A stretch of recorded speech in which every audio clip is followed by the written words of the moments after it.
Bonjour à tous. La Bible contient de nombreux passages qui disent que celui qui marche avec Dieu est béni et qu'aucun malheur ne l'atteint.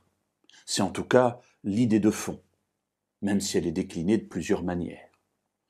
Alors en lisant ces passages, on pourrait se dire, mais dans quel monde vivait-il? Voilà que celui qui est croyant n'a aucun problème, Dieu est avec lui et tout va bien. Ou alors on se dit, nous sommes tellement bas dans notre vie spirituelle que nous ne vivons que des choses difficiles alors que eux se trouvaient dans une situation extraordinaire de communion avec Dieu, ce qui fait qu'ils ne vivaient effectivement aucun problème. Alors quand on lit la Bible, il faut pouvoir faire la différence entre l'expression de la joie qu'a celui qui écrit, parfois des psalmistes ou d'autres personnes, sur leur vie, leur relation avec Dieu et l'idéalisation de cette relation avec Dieu, ce que nous faisons aussi dans notre vie. Et puis la réalité, une réalité qui est contrastée, ce qui ne veut pas dire que ce qu'ils ont dit est faux, pas du tout. Lisons un exemple si vous voulez, dans le psaume 70, et nous lirons simplement le verset 6. « Moi, je suis malheureux et pauvre. Ô Dieu, hâte-toi en ma faveur. Tu es mon secours et mon libérateur. Éternel, ne tarde pas. » Alors voilà la première partie de ce verset 6.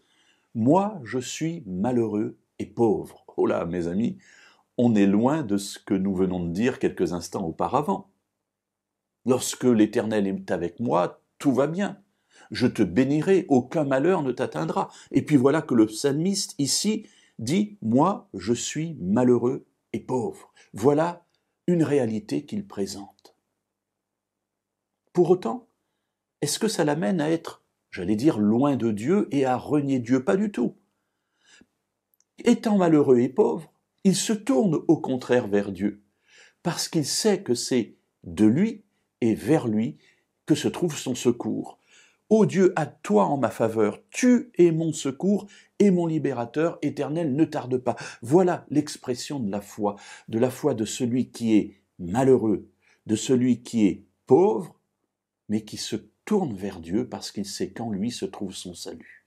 Alors vous me direz, mais qui est ce psalmiste bizarre? Eh bien, c'est le roi David. Le roi David, l'ami de Dieu. Voilà quelqu'un d'extraordinaire et qui, pourtant, a écrit, j'allais dire tout et son contraire, mais en fait, c'est exactement la même chose. Avec Dieu, tout va bien. Ben oui, parce que je sais qu'en lui se trouve mon secours. Mais ça ne veut pas pour autant dire que ma vie est une vie parfaite, que aucun problème ne m'atteint. Non, parfois, je suis malheureux et pauvre. Mais même dans ces situations, je sais qu'en Dieu se trouve mon salut.